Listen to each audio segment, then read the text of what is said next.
De retour à l'émission, on vous présente maintenant nos conseils citoyens. On estime que 80 des Québécois possèdent au moins une carte de fidélité.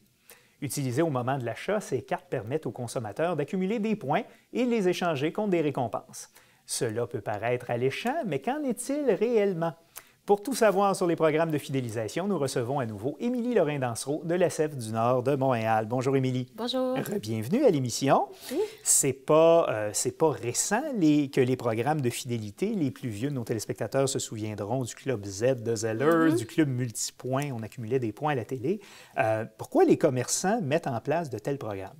Bien, en fait, il y a deux objectifs. D'abord, le premier, c'est de fidéliser la clientèle. Ce qu'il faut savoir, c'est qu'aujourd'hui, le nombre de consommateurs est assez stable et puis notre pouvoir d'achat n'augmente pas vraiment.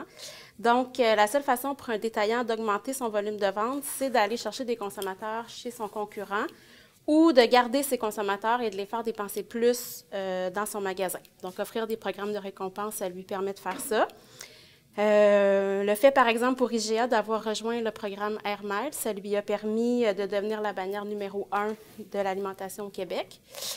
Et l'autre objectif, c'est la possibilité de connaître vos habitudes de consommation. Donc, j'utilise une carte de points, je laisse des traces. Puis les traces que je laisse, bien, ça permet aux commerçants de connaître mes habitudes de fréquentation de son commerce, ce qu'on dépense en moyenne, les produits qu'on achète aussi. Donc ça lui permet de développer des campagnes marketing beaucoup plus ciblées. Il peut vraiment là, cibler son message sur vous personnellement plutôt que de faire une publicité large là, pour une masse de consommateurs. Les programmes de fidélisation permettent d'obtenir des récompenses, des rabais, des cadeaux. Est-ce qu'on doit s'en méfier? Parce qu'on n'a rien pour rien. Hein? Exactement.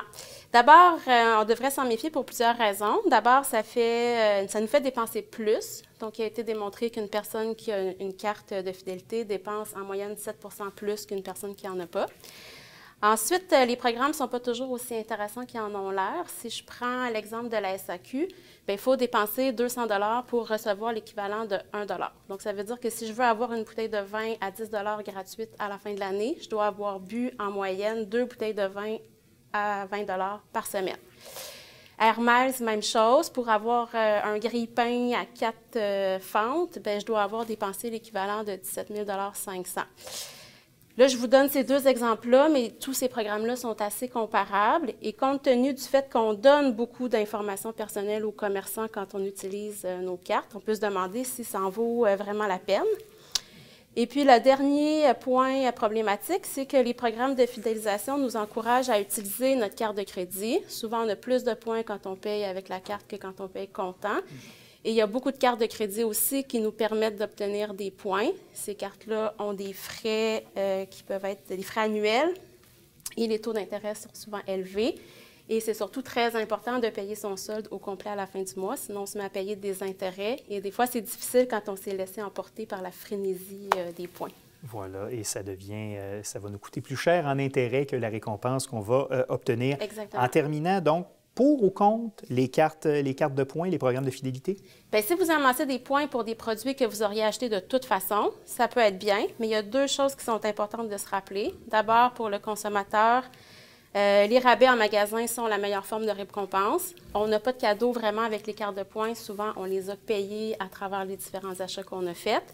Et la deuxième chose, c'est que les programmes de points ne sont pas gratuits dans le fond. On les paye en informations personnelles qui peuvent ensuite être revendues à d'autres compagnies. Donc, il faut rester quand même vigilant.